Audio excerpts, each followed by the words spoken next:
take your seats. We'll be starting the session on time in a couple minutes. Feel free to grab your coffee and take your seats. We are delighted that we have exciting and excellent sessions for charting the course to going global. Made in Indonesia for the world. Just a couple more minutes.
Good morning. Fantastic to be able to reconvene after a successful Indonesian night taken place yesterday, hosted by Ministry of Investment and Downstream Industry and Kadin. So hopefully everyone had a lovely speech, a lovely rest after a fantastic evening. So thank you, Minister Rosan, for hosting all of us. Now, on the Thursday, 23rd of Jan, we are reconvening here to really look at charting the course to going global. Made in Indonesia for the world. This session is a special session for Kadin Indonesia. This session is organized by Indonesia Chamber of Commerce and Industry in collaboration with Ministry of Investment and Downstream Industry, because we believe in many Indonesian companies to partner with international partners to be able to export for the world is part of a key formula for Indonesia to achieve a high growth economy. Now, without further ado, I would love to invite a special figure to be able to give us direction of travel. How can we chart Indonesian companies and Indonesia going global, made Indonesia for the world? Our Minister of Investment and Downstream Industry, His Excellency Rosan Roslani. Pak.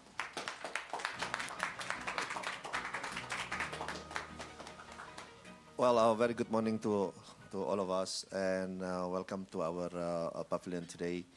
And I'm very pleased to be able to meet with all of you. And I would like also to thank Kadin for organizing this event. And I would like to thank also all the panelists and also all the audience. And with us also we have His Excellency the Ambassador to the Switzerland, Bapak Ngurah Swajaya. Thank you also for coming here.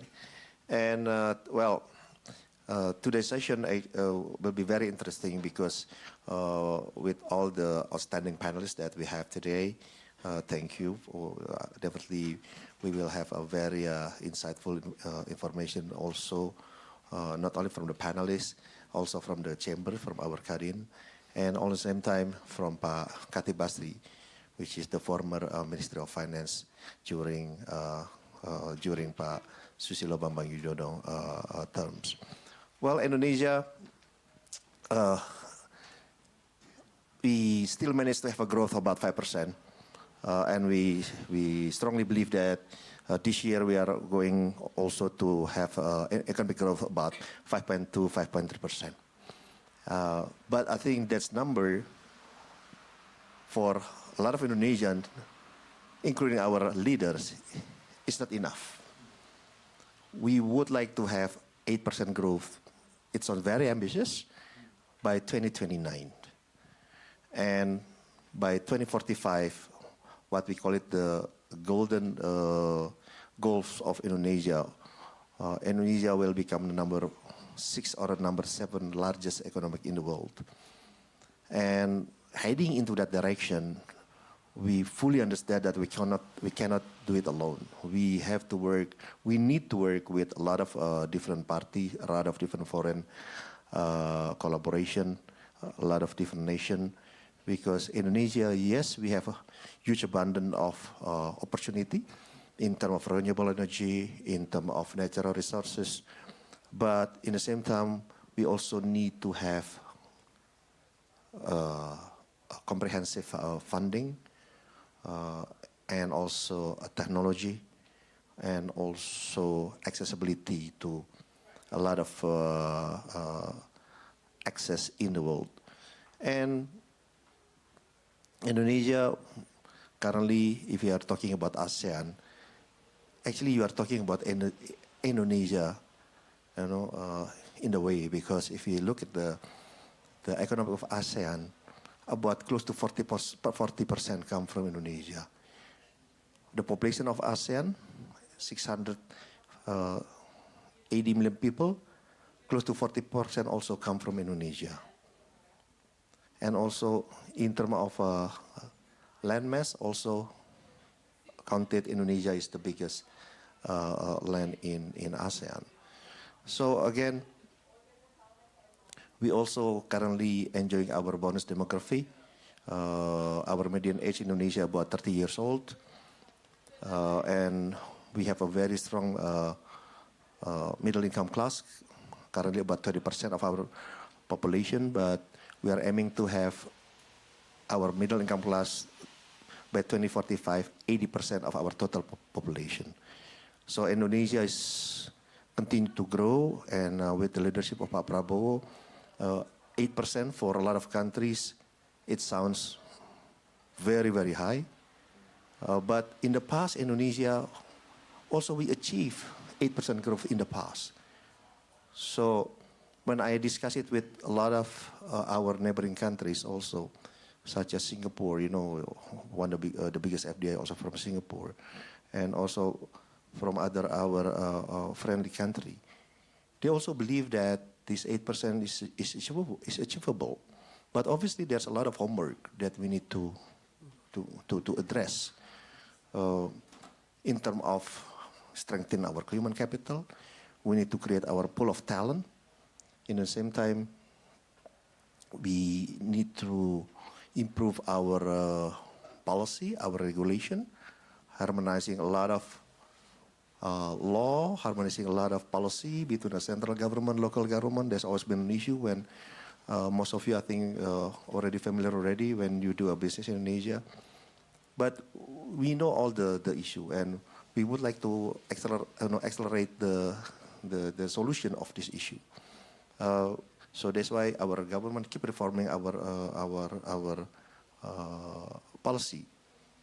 Or even if we need to adjust our law, we are very open.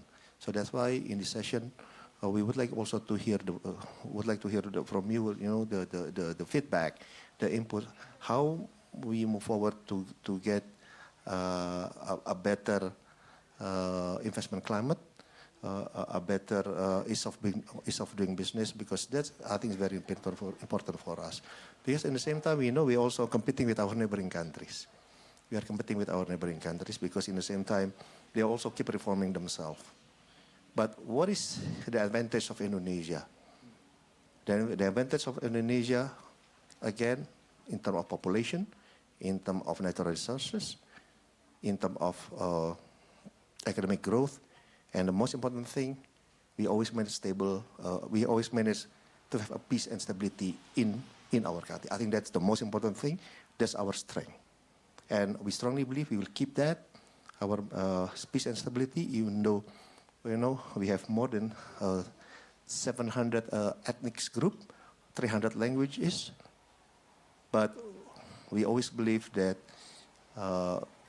Indonesia, we will keep moving forward with the strong partnership, collaboration with a lot of different nations and a lot of different countries. Thank you. I think this is my remark. So hopefully you will have a very fruitful discussion and a productive, very productive event today. Thank you very much. Fantastic. I think it's a great direction of travel, Minister Rosan, and I think it's great to hear your ambition. And this is around how can private sector support the government, how the Indonesian Chamber of Commerce and Industry can support the government in order to achieve this. Now, next, we do have a panel. We have a special guest. So we have invited a fantastic case study of an Indonesia origin company that really truly have gone global to be a global multinationals, one of the largest petrochem. I heard from Pak Sri Prakaslo here, every one of 3 plastic bottles you see outside China is made of Indorama. So, and I think it's great that you kept the Indorama nasne. Pak Amit Lohia, Group Vice Chairman of Indorama, please join us. We also will be joined by Su Yong Kang, founder and CEO of Grobi, who have just launched their AI model for capacity building and upskilling. Please join me, Su Yong Kang. Fantastic. Now, welcome to Indonesia Pavilion, and we would really want to start with Pak Amit Lohia. It would be great to share a little bit the journey of Indorama and your role now. I think now you live in London, but your operation is really global in Indonesia. Can you share a little bit the journey on Indorama going global? And in this current administration, how do you envisage Indorama products from Indonesia going to the world? Over to you, Pak Amit. Thank you, Stephen. Bapak Rusan, Mr. Ambassador. Good morning, everybody. So, just about myself a little bit. I was raised in Jakarta. I lived in Jakarta till I was 30 years old. So I spent my formative years, or my most important years, in Jakarta. Then I moved to Singapore. When Indorama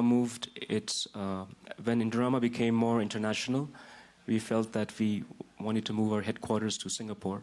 So I moved to Singapore, lived there for 10 years, and then about 10 years ago I moved to London, where my father also lives there. Indorama is a manufacturing company. We have always focused on manufacturing.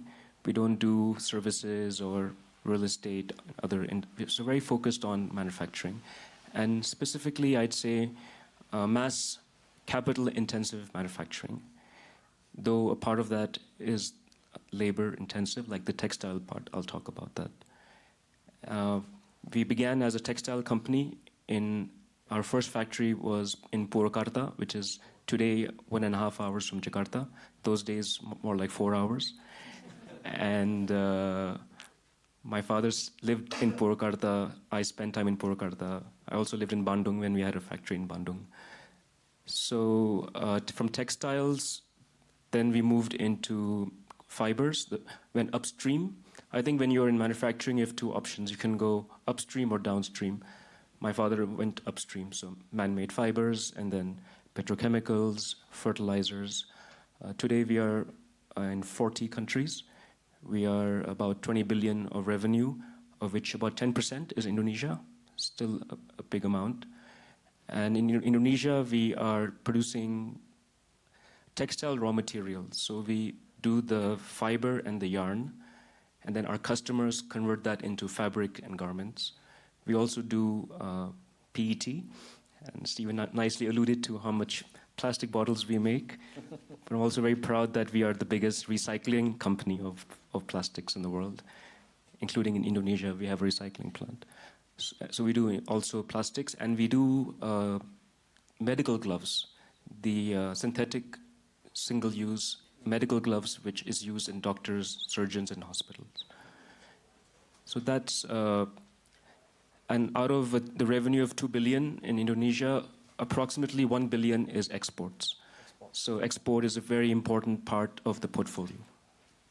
Thank you, Pak Amit. We'll touch on your sustainability journey, but also supply chain in these rising global tensions, right? And how you can share some of your experience to other Indonesian companies and other partners that may wish to pursue that going global journey. But I want to turn to Suyang. Would love for you to share a little bit. What I really want to get key message from you is from the human capital side. To really pivot from just an Indonesian company operating, and a lot of our Indonesian constituents are very domestic oriented. So they are adding a lot of businesses, but very Indonesian heavy. To really going global, you need a lot of mindset shift. You need a lot of human capital upgrade. Keen to hear from you. You just launched your AI model here at Davos, and you also operate in Indonesia. I think Lipo Group is one of your biggest supporters. John keeps saying great things about you. Why don't you introduce a little bit about Gnobi and your plans, and how can Indonesian company, corporates, international companies can really use your platform to upskill human capital, reskilling, so that they are well equipped to going global?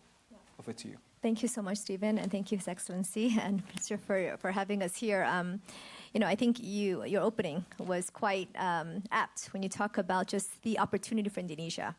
And the biggest capital that Indonesia has is human capital. And so if you're going to drive 8% productivity improvement, you definitely need technologies and companies and AI tools, but ultimately your people are going to be the biggest asset. And so how do we really improve the capacity and the productivity of your people?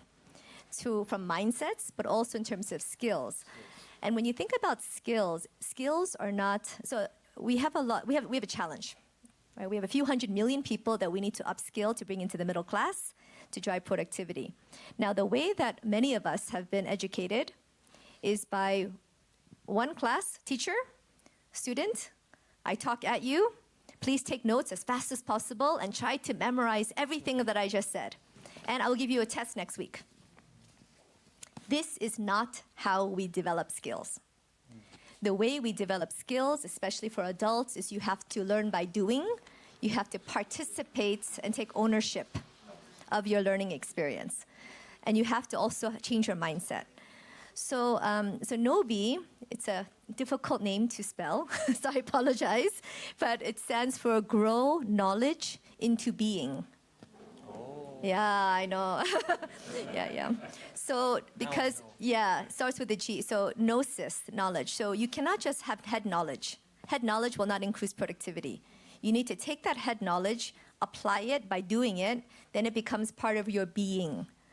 So what the biggest challenge we're faced is now, how do you now train a million people to train more effectively? So the issue, you have to start with the trainer, correct? You cannot just start with the student. You have to start with the trainer. So what NOBI AI did is we took this process of how do we train more effectively? If we need to train the trainer, it could take many years to get to a few hundred people. So you have to then train, but then not everybody has a master's in instructional design. Not everybody was trained how to train. I've been training for 20 years. I never took a class on how to train, right? But we have to train. But we don't know how to. So sometimes some people are effective, some people are not effective, correct? And we've all been there. So now the NOBI AI, we took the hard parts of the science and research of effective training, behavior design, gamification theory, because why does training have to be boring? Can be fun, right? Yeah. And then we do it on this mobile. So I brought this phone because I always carry it with me, right? How many of you take this to the toilet? All the time. All of us, right? Yeah, all the time. All the time, especially Indonesia. No. What I meant? Sorry, that's not what I meant. That's true. Yeah. But all of us. Okay, all of us take this to the toilet. And I was saying in Indonesia, when you have a mobile, you have a very young generation of people who probably prefer to learn and do things on this phone. So we now took the science and research of gamification, behavior design, and the best practices of teaching and instructional design, and the NOBI AI automatically does it. So now you don't need to know how to teach or train. You just take any content, or you start from scratch. Let's say I want to learn about Amit's, chemicals and all these things. He puts in a PDF document, and the NOBI AI engine will run. So what usually used to take 2 to 6 months to create a training experience, how about 2 to 3 minutes? Is that okay? Is that enough? Fast enough. So the NOBI AI engine will spit out a mobile micro-learning, interactive, participatory learning experience, which will change mindsets, apply skills, and get ownership. So this is how we need to scale and improve productivity. So you still need a subject matter expert to check the content and all, but it's going to reduce the time significantly. So this is a critical piece because we need our humans. We need to invest in our human capital because we need to, and that's how we're going to get 8% growth in the country. And your AI platform can be used by businesses, but also government, ministries. Yeah, we have users now in over 200 countries. So it's in every language. Indonesia is one of our top growth countries. So Bahasa, it's been tested in Bahasa, used by thousands of creators in Indonesia, but in any language. So it's web and mobile, but the mobile first, the micro-learning part is actually important for fun and engagement. Otherwise, it's so boring to learn, right? I cannot watch a 1-hour video, and I just cannot, And also, this next generation, difficult. So if you have bite-sized content, that's participatory, that's fun. And this is going to be very important in Indonesia in every language. Because now you're global companies, you have employees you're in 20 countries, right? So you need to have the content out in every language. And this is very, very important for scalability. Thank you, Soyoung. Now I'm going to come to Pak Amit a little bit in a global supply chain. Obviously, you have to deal with the whole global supply chain moving from places A to B.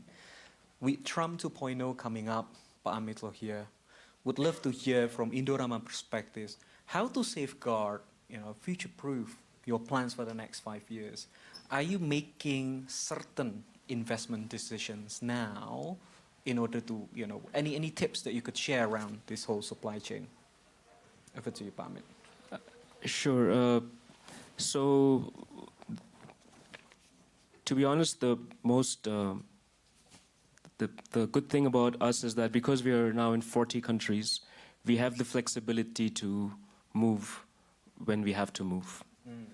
So when you are, some of our biggest customers are the multinationals like Coca-Cola, Danone, Nestle, and they like working with us because they can do an agreement and they know that even if there's a problem in one place, we can bring them the product from a different place. So that's, in general, a great way to make yourself a more credible partner to global companies. Having said that, to be very honest, even during the last many times we had problems, COVID, Indonesia, our business in Indonesia and exports from Indonesia never stopped. I mean, it's just the resilience. We have a great workforce. We have great people. The infrastructure is good. We had no problems, to be honest. Challenges, but business continued. Our customers received the materials more or less on time. At that time, they didn't mind if it was late a few weeks here and there. So, but yes, I think you have to follow your customer. You have to see what are your customers' needs. Our customers want global distribution with high confidence. So then we start building factories nearer to them in the right locations to give them that comfort and for us to have comfort that we can deliver. But generally from Indonesia, we have not had a problem, and that's why it's a great place for both domestic consumption and as an export base. Thank you, Pak Amit. That's very encouraging to hear. Now back to you, Suyong. I think one of the perhaps skills that I observe from a number of friends at the Ministry of Investment and Downstream Industries, their salesmen, craftsmanship to pitch or invest to Indonesia. Now, Kadin is getting a lot of new people in the secretariat. I said, wow, we need to skills and upskill them. I think you need to support us pro bono. Maybe there is new skills, right? Well, you're backed by so many Indonesians as well to try. Because, right, I think it's good. That's why you're in the seat here, because we need... Even Indorama also, yeah. Indorama? Free, pro bono. Oh, pro bono. No, but it's real, because people are there speaking to international partners. I mean, Pak Minister Rosan, Ambassador Ngurah, learn a lot from Pak Deputy Nurul, who's been in London at time and all around. We learn a lot, and I think within Kadin we need to emulate some of those skills, right? Is that how you set? You set the skills that you want to learn, and then 2 and 3 minutes you can start upskilling people, because we need something real, concrete at the back of these things, right? And then we report to our Ketum Anin, and wow. What do you think? So what is your question? Is it an ask? This is more an ask. This is more an ask. No, I was saying, well, first of all... no, maybe more, the question is around how can we get going? Yeah, no. Well, first of all, we are a startup, so we always need investment from large companies that are very successful. But I think from an upskilling, it's true. I think technology plays a role in upskilling, but you still need humans. So I don't believe in replacing the human trainer, the human experience. I think we need to support and supplement using technology. So as we do upskilling, we're not going to change mindsets and build sales. So I'm an American, so we are like kind of born marketers, right? We're born with selling and stuff. But I'm not going to develop that just by learning online. I still think you need a human to have interactive experiences. So what the technology does is it takes away maybe some of it supports the learning experience. You need technology, the human to do on-hand practice, practical things. Yeah, so I think it has to be partner.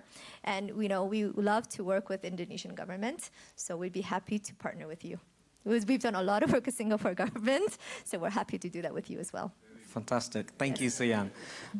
Now we've heard from a lot of our panels around how Indonesians going global, real case study, but at the same time how we can upskill our people to really allow Indonesian corporates not just Indonesia domestic oriented, but really charting the course going global. Now I think we have space for 1 or 2 questions. I think the lady at the back. Do we have one more?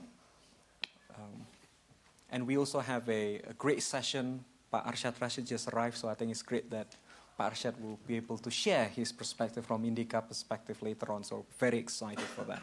But yes, question? Can we give a mic? Oh yeah.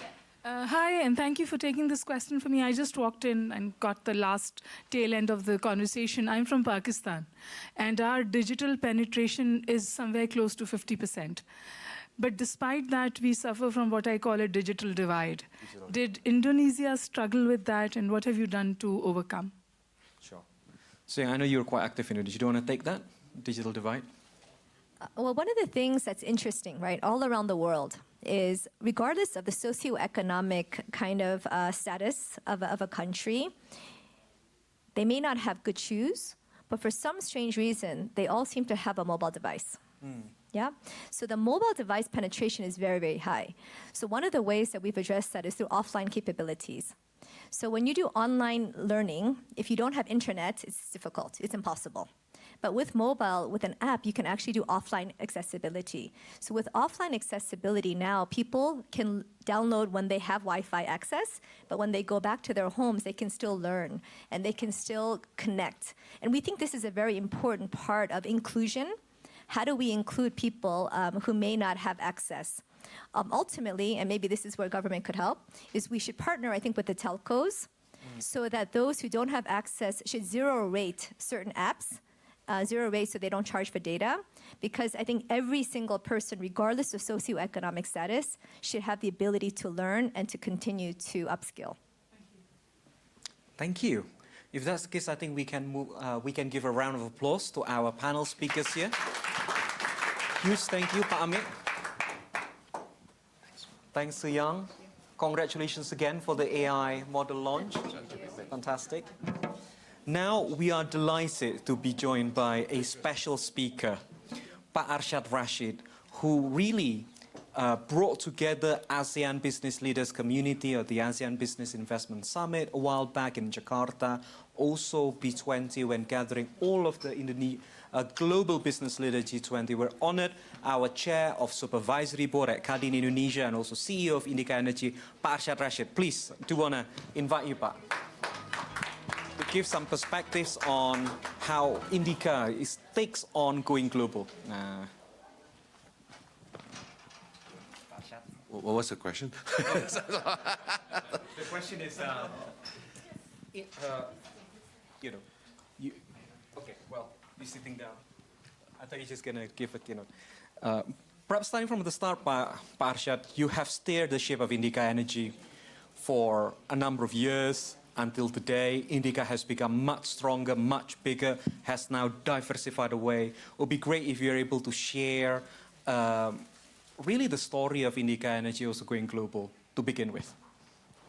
Thank you, everyone, and it's really an honor for me to be here and appreciate BKPM, Pak Menteri, Pak Deputy, and everyone, and also, of course, Kadin as a host. When you talk about Indica Energy, I mean, how the evolution of Indica Energy as a company in Indonesia, when we started off, people ask, what's the name of, why Indica? Actually, we are an energy company, but before that we were like,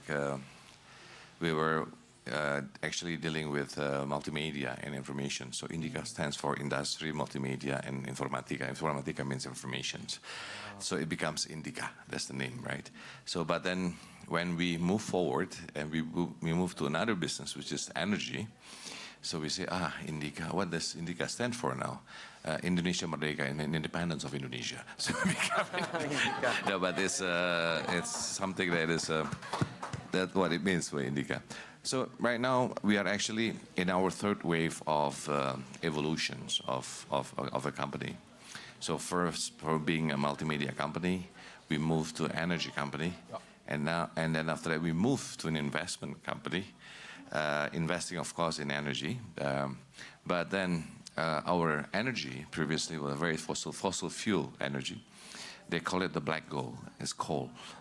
People loved coal 20 years ago, 10 years ago, but now people hate coal and says coal is the dark side of this. And so we are actually now in this in the process of a new Indica, which is moving away from coal and moving towards renewable energy and so forth. And that's what Indica is. A very simple journey. And actually, we were very proud at that point of time.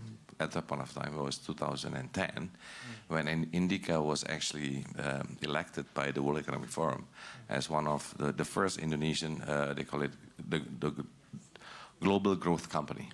Because at that point of time, mostly Chinese companies, and we were the only Indonesian company at that point of time.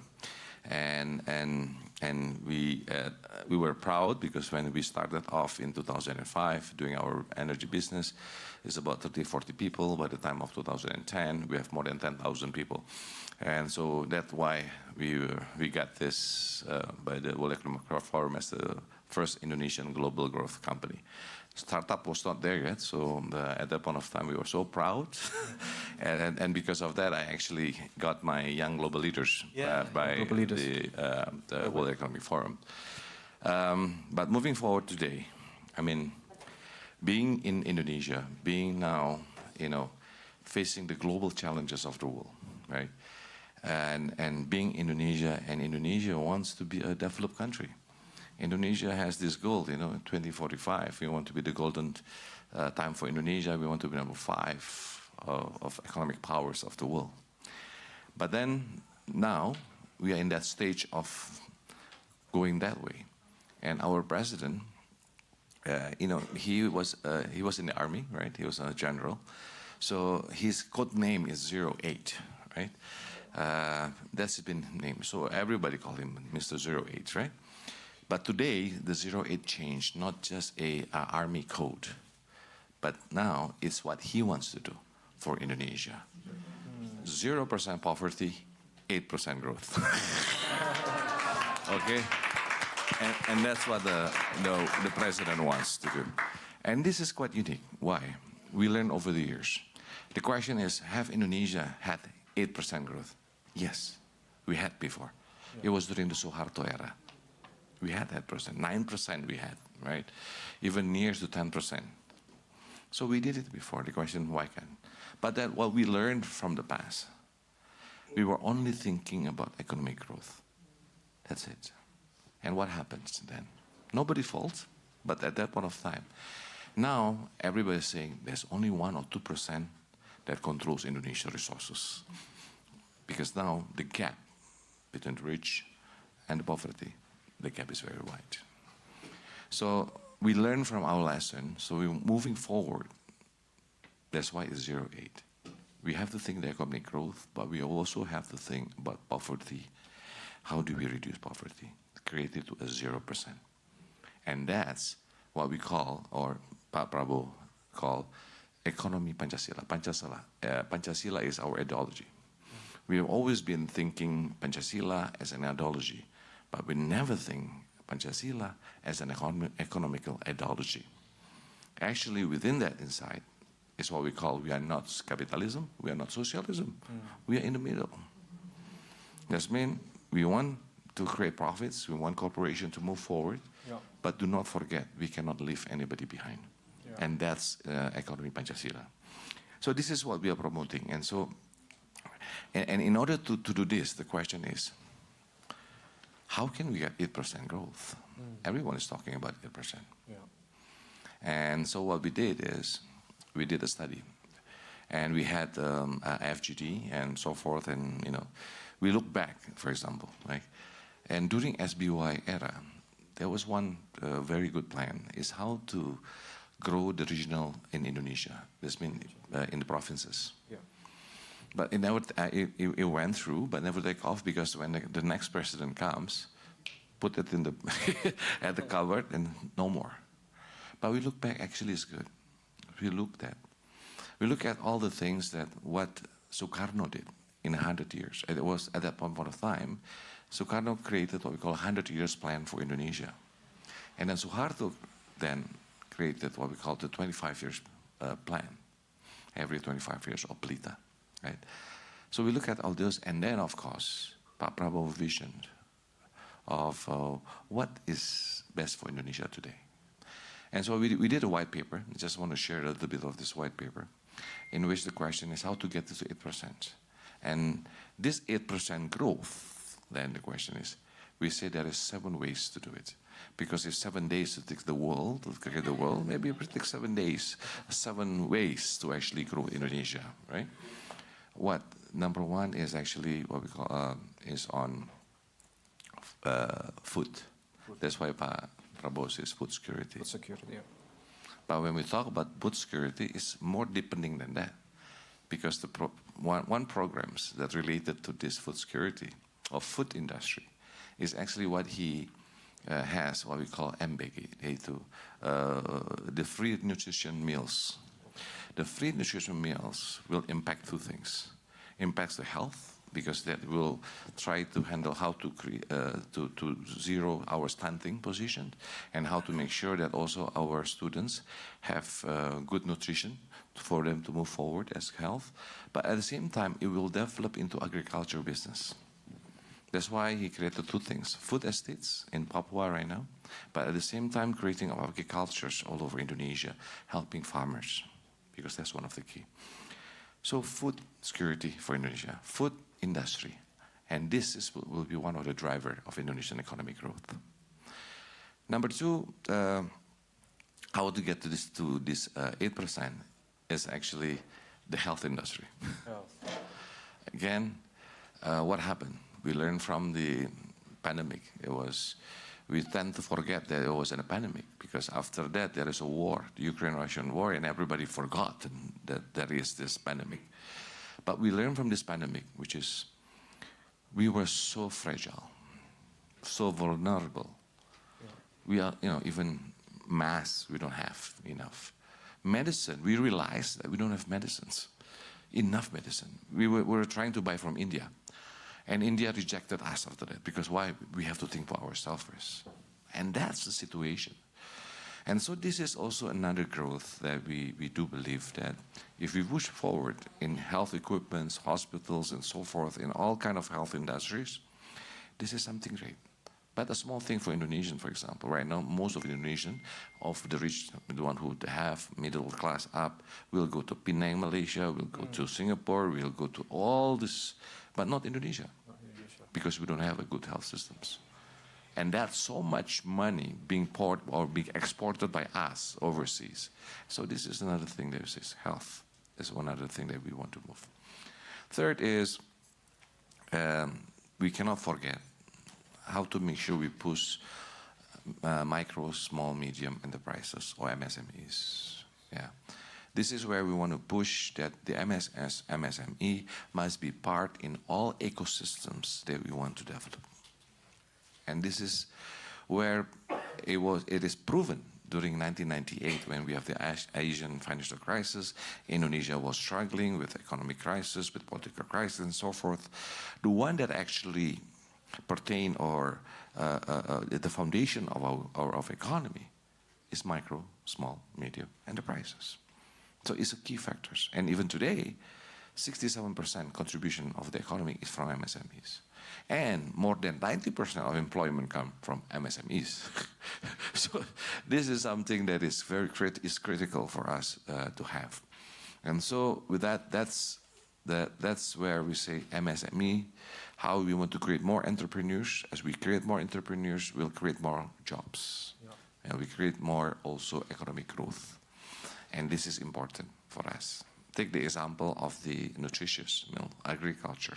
If we can have in one village, and then and getting the procurement of all this food from that area, that will actually create economic growth, right? That's an example.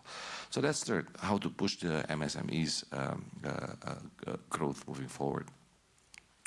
And then energy. We have the food, energy for people. Then we need to make sure also the machine works, right? So this is also another thing that we do believe that Indonesia, moving forward, it is something that we can offer.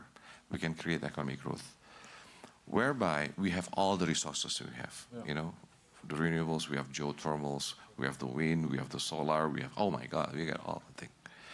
Now how to push this forward to make sure that the philosophy of the government is, we do believe in energy transition. Yeah. We want that. But we also have to think about energy security. We learned from Germany, right? During those initial situation with Russia, suddenly there's no gas, LNG, no gas. The energy security of Germany was at stake. So we want to make sure we say, hey, for Indonesia also, we want to make sure that we have this energy security and transition. Not just transition, but security. So, because I have a question from some of the interview by Bloomberg. They asked me, Parshad, I say, Indonesia is doing transition, doing sustainability, but why there is an increase in the production of our coal? The situation is, when we talk about JETP, we talk with the US on just energy transition. I was part of the team doing that conversation. I was challenged by Senator John Kerry, that's right. I was quarreling with him until Pak Luhut, our one quarreling minister, called me and said I should stop. Because he was saying, shut down the whole coal power plant in Indonesia, right? And then he says, all Indonesian private sectors, you are the people who do not want to change.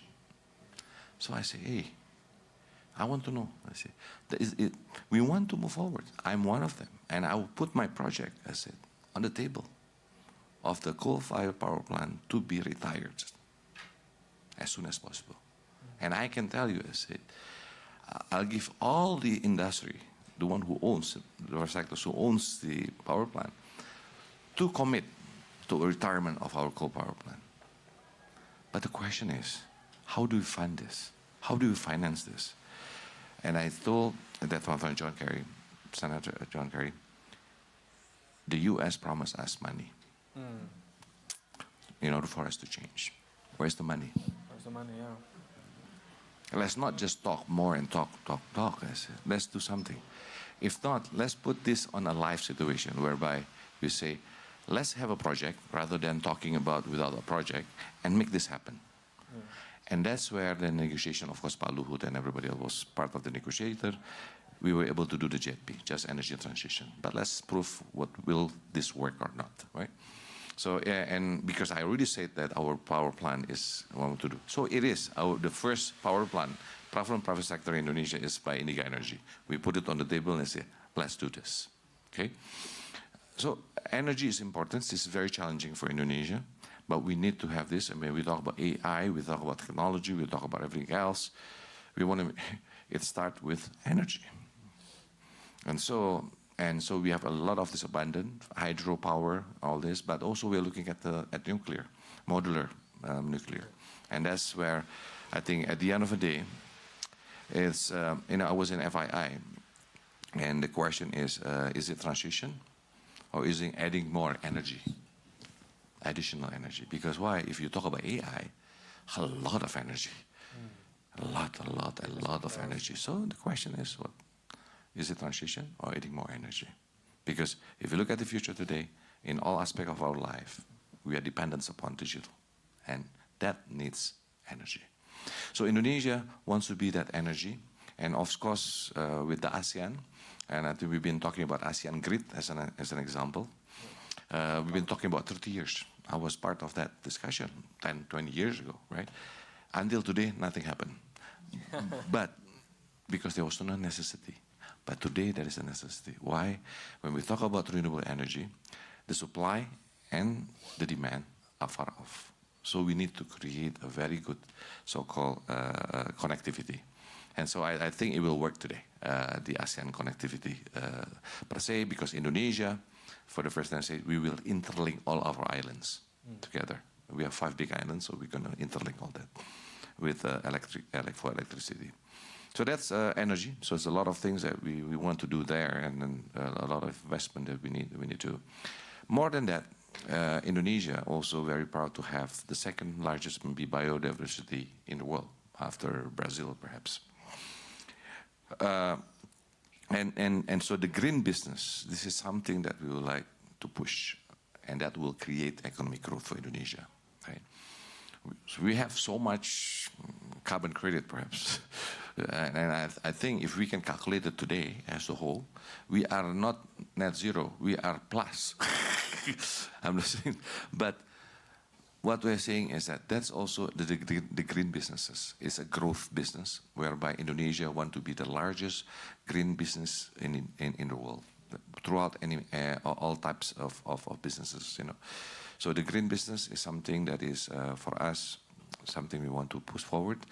And besides green is the blue, because we are archipelago, we have 17,000 islands, we have not explored our oceans. Now we are working with Ocean X to actually work on Indonesia, to study all over Indonesia, and that's something that I think the green businesses that will grow will also push for that economic growth for Indonesia. And of course, last but not least, I think it is 7 already. This is 6, industrialization. Because we need to create industries. You can say it in many ways. The government likes to say it's a value added or hilirisasi, downstreaming. But at the end of the day, it is industrialization. Yeah. It's just creating value added, right?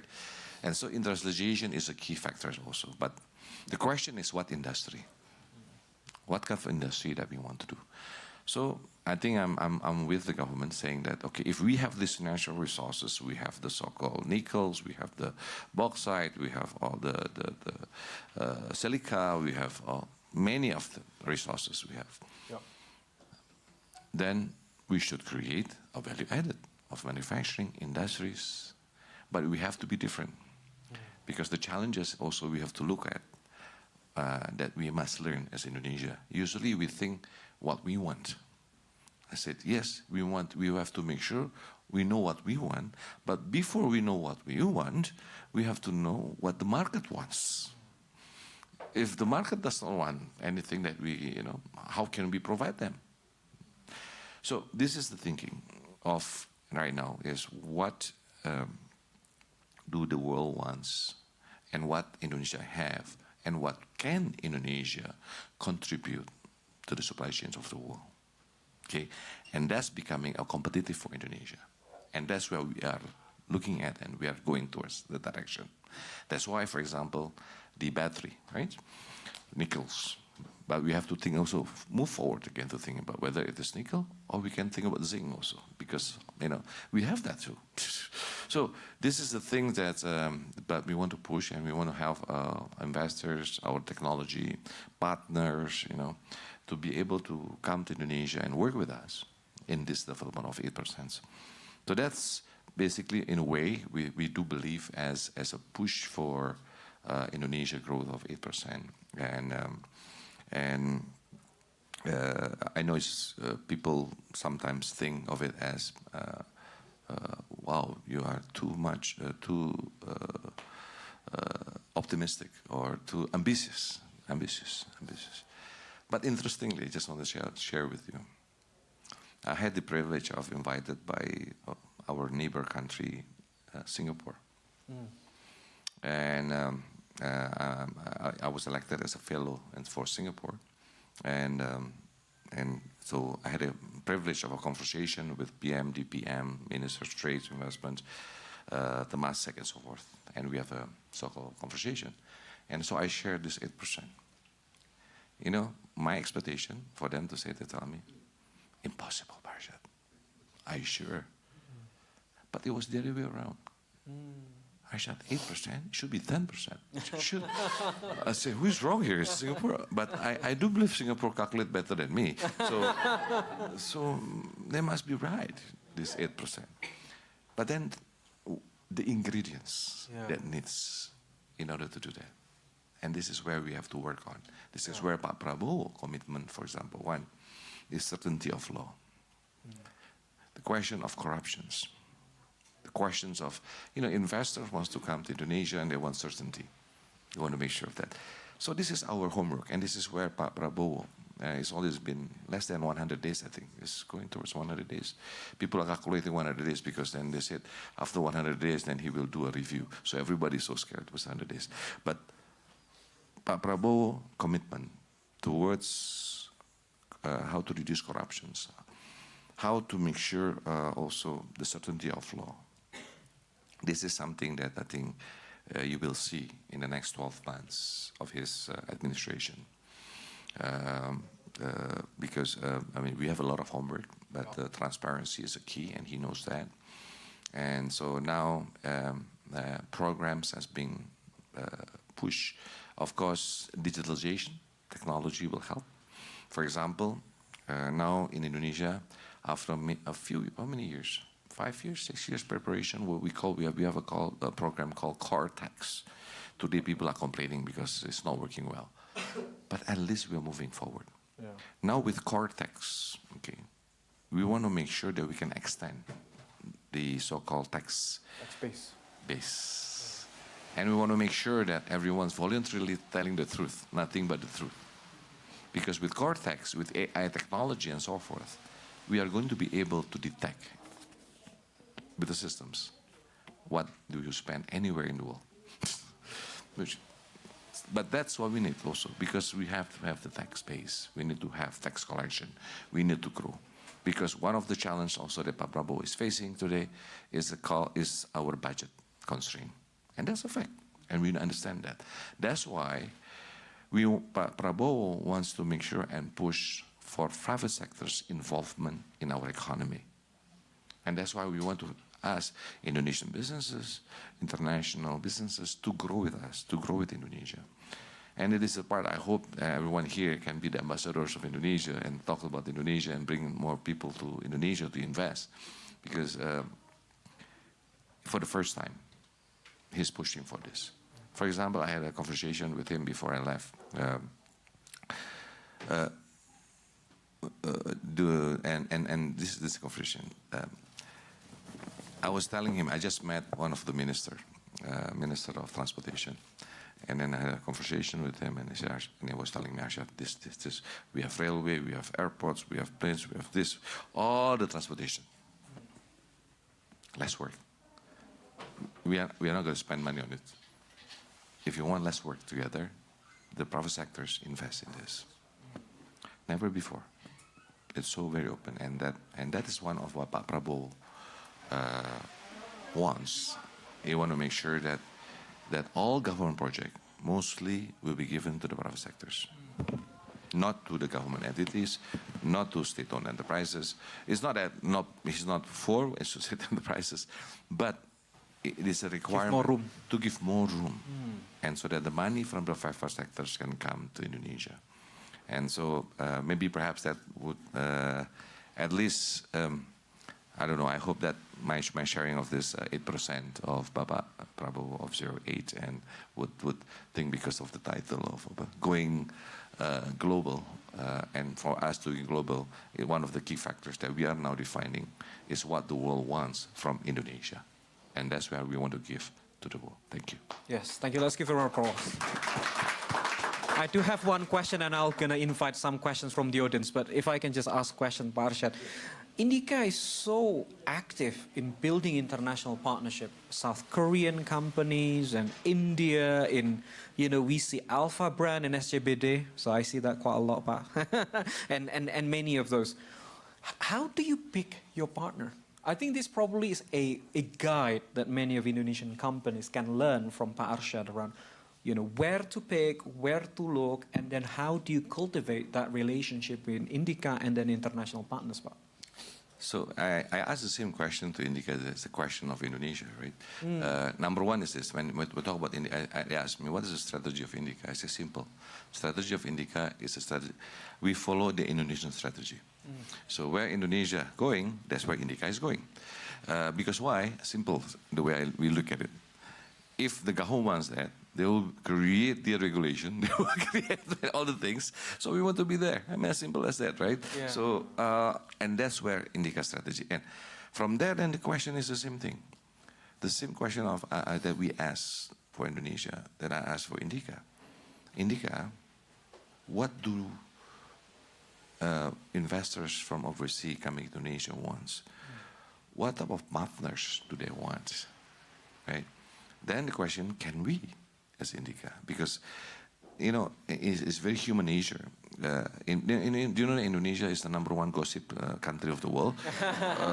You know, we like to talk about other people, but it's very difficult for It's us a talent, to look Pak, on ourselves. You know? and the most difficult part is to look at ourselves and questioning ourselves and say, okay, what do we? Now, the same as Indica. So, for example, you know, the partners, especially from, you know, all foreign partners who come to Indonesia, of course, they want to feel safe. That's why they want certainty of law. And so, in the relationship with partners, what do they look for in a partners, right? Or they want to look at, you know, what are the values of the company? Not just value as per se, per dollars, but of the people. What are the values? Integrity, what, you need diversity, like what we have, right? It is important, because sometimes people just think of the so-called balance sheet, P&L, right?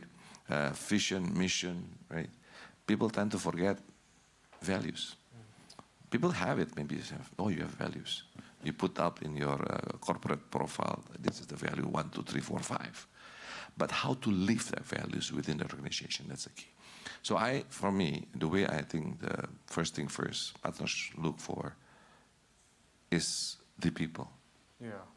Is the values of the people, of the company. And that's, I think, is a key factors. And then, of course, people will look at the balance sheet after that, at the end. How's the financials, everything. But they look at also, this is very important in my opinion, our history. What do we do? Do we screw up other people? Do we get what? That's very important, because people look at that. I mean, that's partners. If I want to go to Switzerland and we're trying to work with another company here, I would do the same, right? Yeah. And so the same thing, that what we should be preparing ourselves. So for Indica, I know, just back to basic, simple thing. And I think the world's too complicated already, and let's make everything simple. So that's maybe my share of what Indica think of that. Thank you, Varsad. And I think that links really nicely with the 7 growth levers that Indonesia can grow, from the food side, you know, all the way to MSMEs, energy, all the way. And I know that Indica is quite active in many of those pieces. Now, yes, question for the gentleman. Can we get a mic, perhaps? We should have room for a couple questions. Thank you very much for the enlightening speech. I'm Tapiwa Gavaza. I'm CEO of Water Offsets, a company. We're based in the UK. And we're opening up an office in Singapore, but would like to set up an operating manufacturing base in Indonesia. The big question that I have for you is in terms of the water sector. And because I was quite surprised on the 7 pillars that water doesn't feature as much as it ought to. Our interest is basically based on... It was the blue economy, so the green and blue, yeah. So fantastic.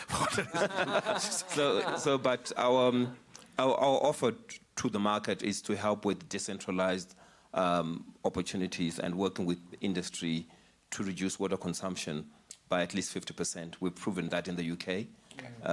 And we want to bring this out to Indonesia, because we can also work at residential scale, city scale, and at domestic scale. Yeah. So we're really interested to find out the opportunities for innovators coming in and to form relationships like what we found in Singapore, where we've managed to penetrate quite quickly, because it's a bit of an open market and you're clear about what kind of partnerships you can form within the market. Thank you very much. Thank you. No, appreciate, and please come to Indonesia. Is this right? You know, Indonesia, the number of handphones in Indonesia is double the population. Just imagine, it's 280 million people Indonesia have. We have so much handphones. Why? Innovation. People adapt to technology and innovation quickly. And that's, I think, I'm very proud of that, being Indonesian.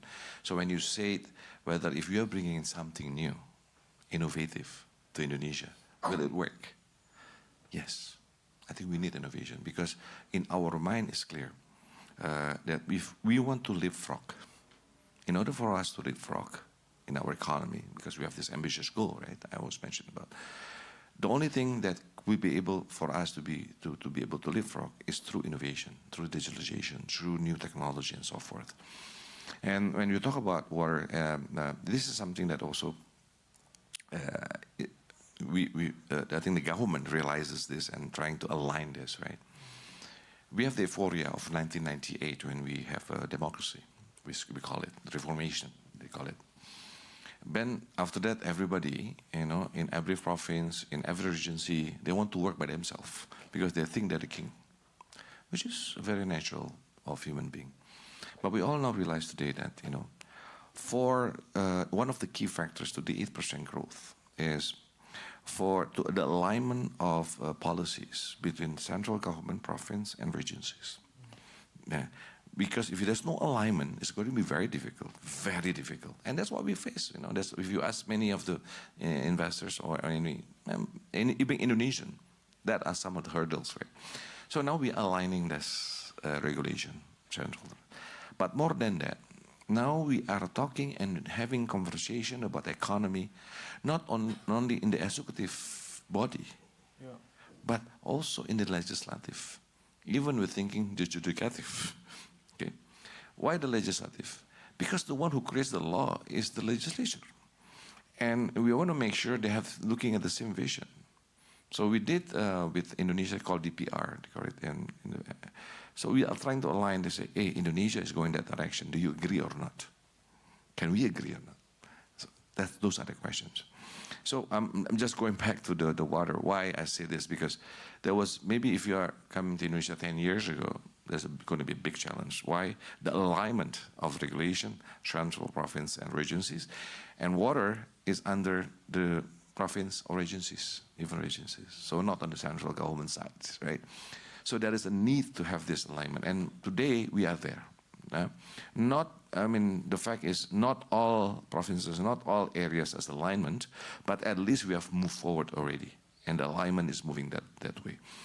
So, because when you talk about something new, then we talk about new regulation, talking about something else. So I think where Kadin stands, as the Indonesian Chamber of Commerce, one of the key is advocacy in regards to regulation. So maybe what we can do is, through, Pak Anin as the chair of Kadin and his executive will be able to help in looking at, okay, for example, do we need a regulation? Do we need deregulations of what we want to do?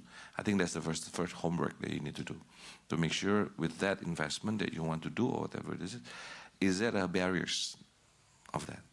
And then that's something that I think Kadin, as the Indonesian Chamber of Commerce and Industry, will be able to help and see.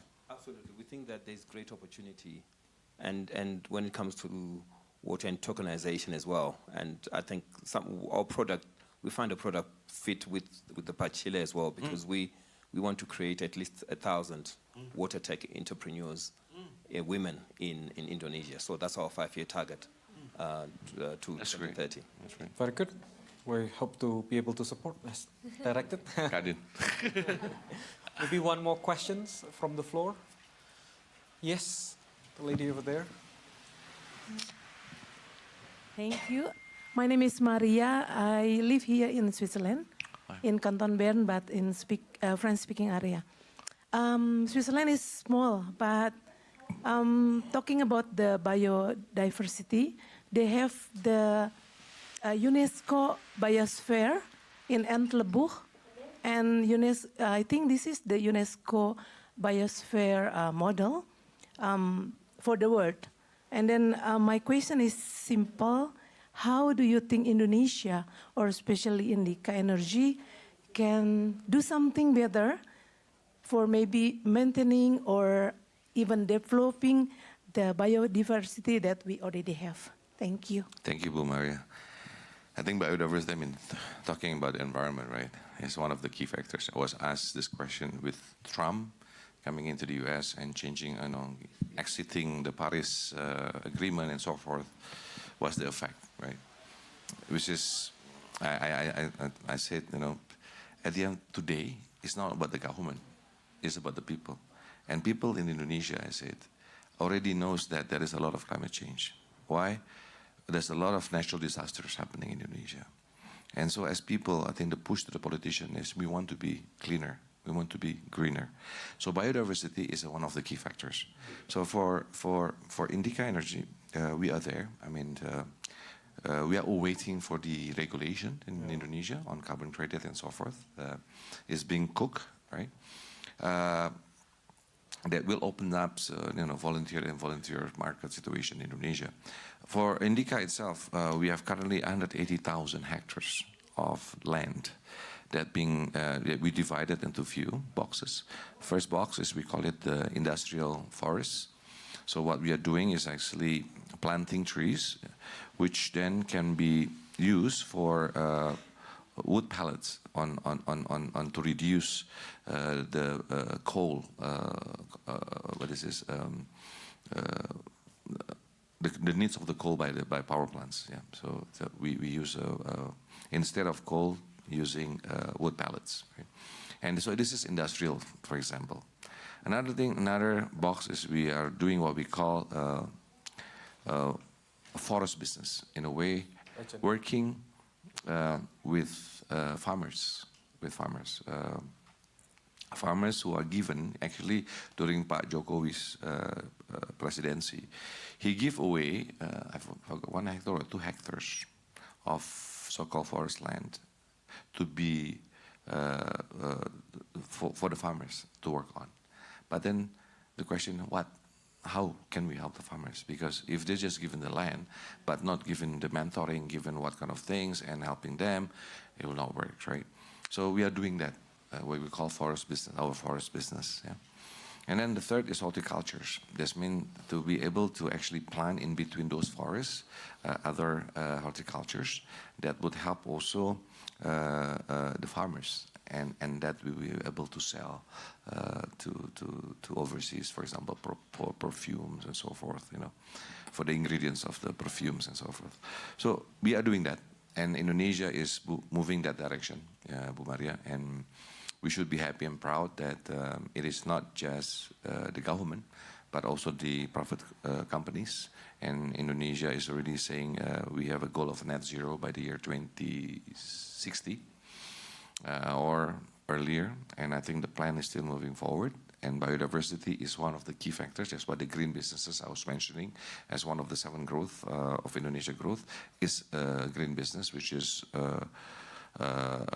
partly is also biodiversity. And how do we maintain our biodiversity in Indonesia? And that's something we do. Hope that's answered, Bu Maria. Thank you. I think we just have one last, because Pak Khatib Basri has not arrived yet. So, Pak Arsyad, I want to touch on human capital. So we had a great conversation with Pak Ahmad Lohia earlier around how Indorama is going global and some of his global footprints, Indonesia origin, and then really expanded, with over 40 countries around the world. Now we talked to Suyang a little bit around how a AI-driven model can help upskilling certain people. Now within Indica, how do you ensure the people in Indica really follow and actually can execute the direction that has been set at the CEO level? Because it's a very ambitious sort of direction of travel, as a great strategy. How do you bring along the people, and how do you train? Please share some tips, Pak. It is a big challenge, human capital. And the challenge is not only as Indica, but as Indonesia. Yeah. It's a big challenge for human capital. And, I attended the Prakash, the Indian province, right? The presentation. So I was asking them, what is your competitive advantage? I mean, they got a lot of things to say. Yeah. But at the bottom line, when I look at it, is human capital. They're offering human capital. And the key of growth is also human capital. And this is the big challenge, not only for Indica, but for Indonesia. That's why one of the push that we have is what we call vocational studies, right? We learn from Germany, we learn from the Swiss, So this is something that how can we instill or combine the needs of the industries with the human capital, right? So I'm part of the so-called strategy team for the human capital development of vocationals, appointed by the previous president. So the first thing first, at one point of time, I was asking, So I had a conversation with one of the Director General, particularly on vocational. And then I asked the person, I said, hey, can you give me the map of skills for Indonesia? Simple. Yeah. And they told me, we don't have it. I said, what? I said, I was so surprised. But this is a fact. We need to understand what we are lacking and what we have, right? And so, but then I said, what? They're not doing their work or what? No, it was not, you know? Because we do not have a 25 years plan. We don't have that since our reformation, you know, our euphoria of democracy. So this is where, for Kadin, we created the roadmap of 2045. That was the birth of what we call the journey, boss, of 2045. Why? The question of what manufacturing do we want? What kind of things that we want to do? Because if we have not answered that, right, and make it a very clear target, that kind of manufacturing, that's where we want to go. And then after that, we say, okay, what kind of technology are needed to be able to support those growth? Then we can talk about skills. Okay, what kind of skills are needed by Indonesia moving forward? But then we also to add two things, because this is one of talking about managing demography, our young demography. Is so scary because everyone says it's a bonus. But the question, if we cannot manage the demography, it's not a bonus, it's going to be a liability for Indonesia. And so besides opening up or looking at creating a map of skills for Indonesia, we also need to see what of skills do we need, the world needs. Yeah. This is where then we should be able to export skills and be able also to use our skills domestically. Because when you talk about 280 million people, and you know, majority 60%, 70%, 80% are young, they need jobs. And the question is the amount of investment that we want to put in to create jobs. How fast can we do it? And the question is, another question is, with all this AI technology and so forth, the number of workers, the number of jobs will be reduced. So we face these issues that we need to be gathering ourselves. So I'm not trying to go around. What I'm saying is that we need human capital development. It's one of our key factors. Vocational studies there, we need to push that. And this is something I think the current government of Pak Prabowo is also very concerned about on this human capital. But at the same time, we need to create jobs in Indonesia and also overseas, and let's see what kind of skills needed and have vocational standardizations in Indonesia, because now many of the corporation, Astra is one of the best vocational, but if you move from Astra to Indica, for example, I will not look at the Astra vocational because is it the same standard? Yeah. So we need to create that standard, and that's what's happening in Indonesia. But human capital is needed, a lot of investment in human capital. So if you want to do business of vocational, all these things in Indonesia, especially with platform technology and so forth, I think it's a very essential for Indonesia. So it's a big business. Thank you. Well, let's give a round of applause to Pak Arsyad Rashid, CEO of Indica Energy and Chair of Supervisory Board at Kadin Indonesia. Delighted to have you, Pak Arsyad. Thanks again. Thanks. Hopefully, Pak Arsyad later can stay for taking pictures. Now, we are moving to the next segment. We are super delighted that we're joined by our chairman of Bank Mandiri.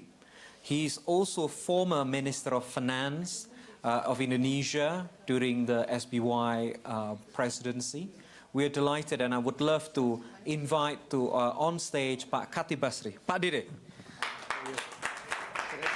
Yes, please sit here.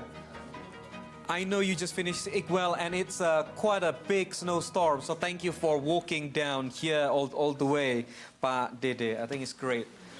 Now, Pak Dede, you recently, being awarded a fantastic achievement as at the IEA Fellow, really one of the top international energy agency, and I think it's great to hear you.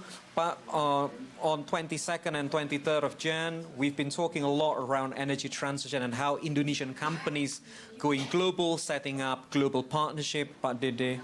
Now, financing is important. And financing energy transition, financing Indonesian companies going global is important. Would love to hear your thoughts from Bank Mandiri, Pak Dede, on how Bank Mandiri has perhaps one of, well, actually it is the largest SOE bank in Indonesia, power your corporate clients in going global? Pak Dede, over to you. Well, thank you very much. Thanks for having me.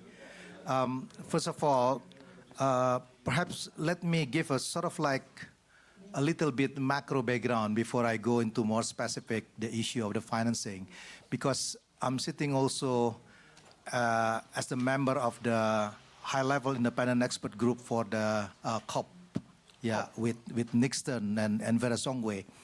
And one thing that we discussed for the recommendation to the COP presidency is the importance of how to look at this issue of financing in more holistic way. Yeah, in the sense that I think this should be a combination of the private sector, of the government, the philanthropists, and so let me give an example. The first one is I think it is important to mobilize the so-called the domestic resource mobilization. And I think that's very important. That is why one of the recommendations that we provided to the COP presidency is to explore the possibility of the phasing out the fossil fuel. And I think this is very important. Why? Because if you look at the one who take the benefit of this fuel subsidy as middle and upper income group, the poor people, they are not really benefited by the fuel subsidy.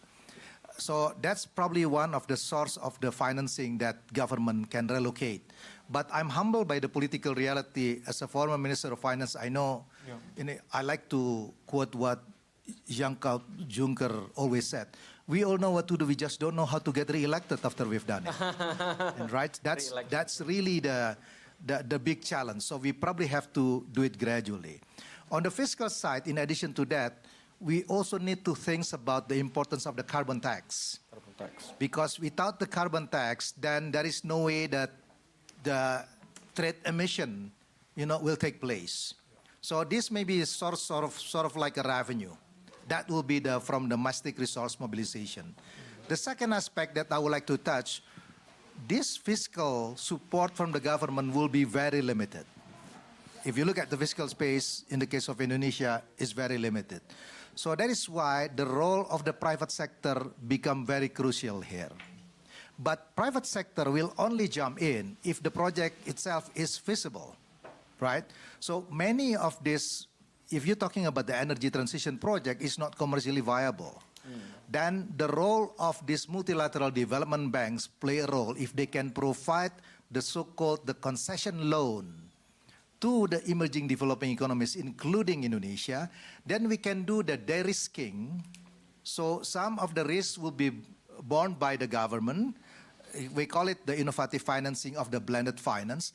Then make this project become feasible for the private sector to jump in. Under this kind of situation, then we can talk about this role of private sector. Now let me talk from the banking perspective. One thing that we propose, I'm sitting on a couple of board advisors for the climate, including the climate overshoot with Pascal Lamy. One thing that I propose is to do the reform on the Basel. Because if possible, if Basel introduce a policy in which that green asset will be considered as a high quality asset, then many companies will collect this green asset, then this will reduce the cost of capital.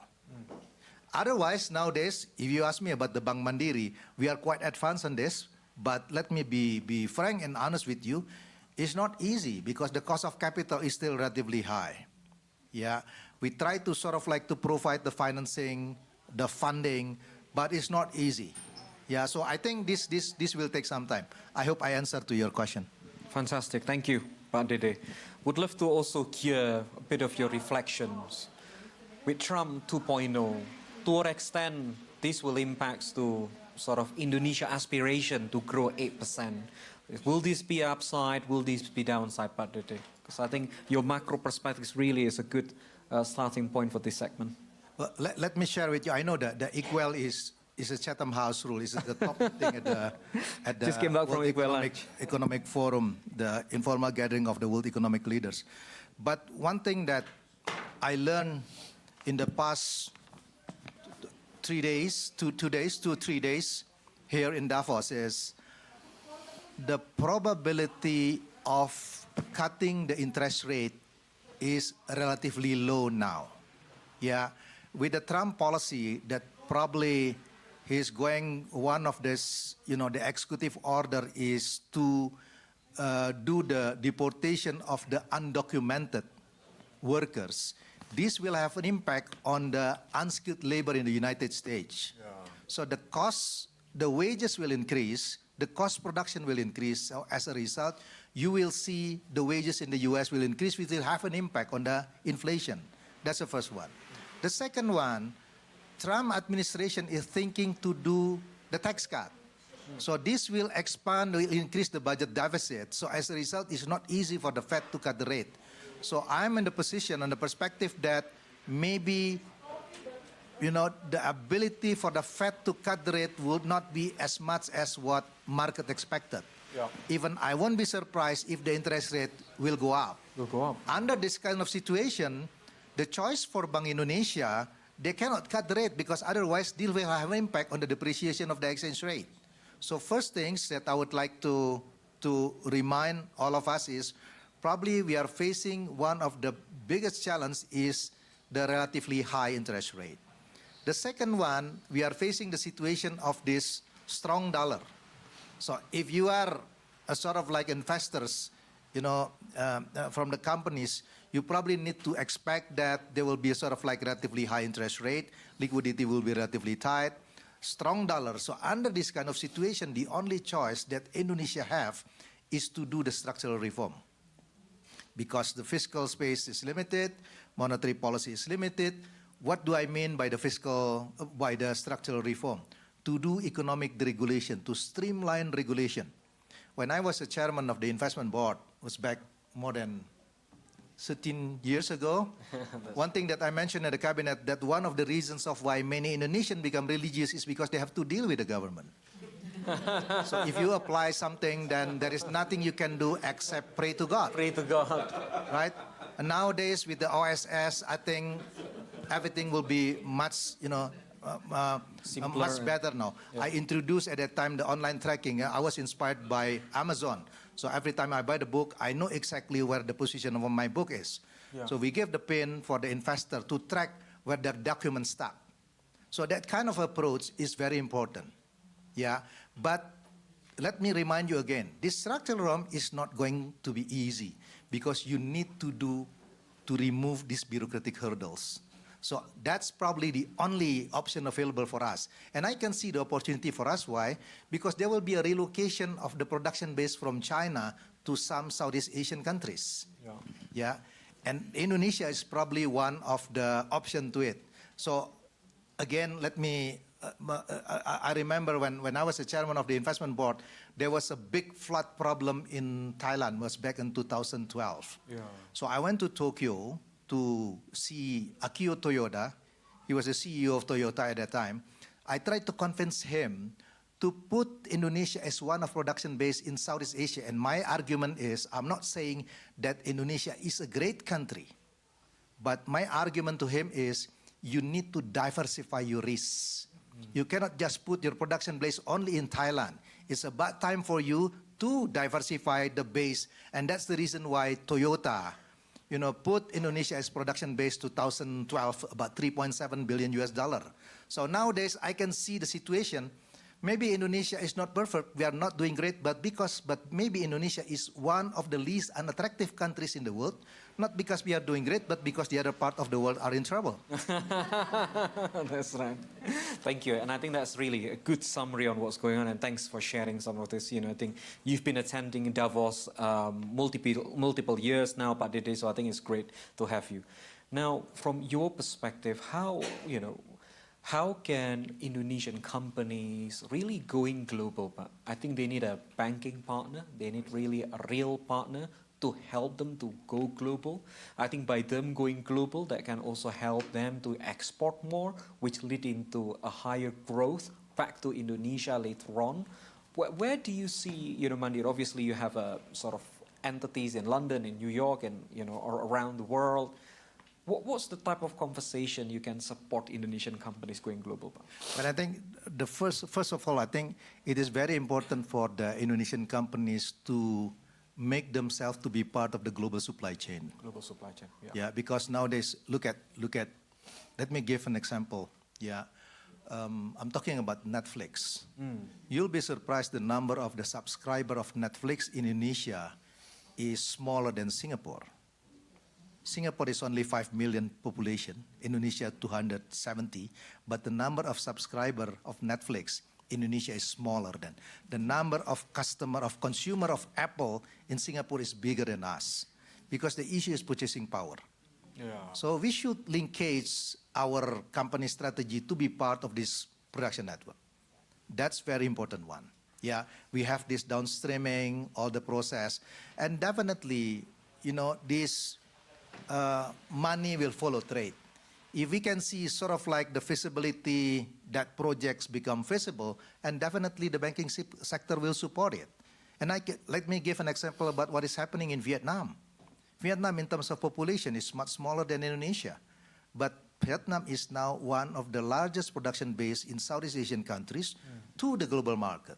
So if we can move into that direction, definitely the banking sector will support. Of course, there are a couple of issues because the state-owned banks, we need to support to become the government, the agent of development as well, especially related to the small medium enterprise, some of the, we call it the penugasan, sort of like task, a mandate from the government to support about the infrastructure, some issues related to the small medium enterprise.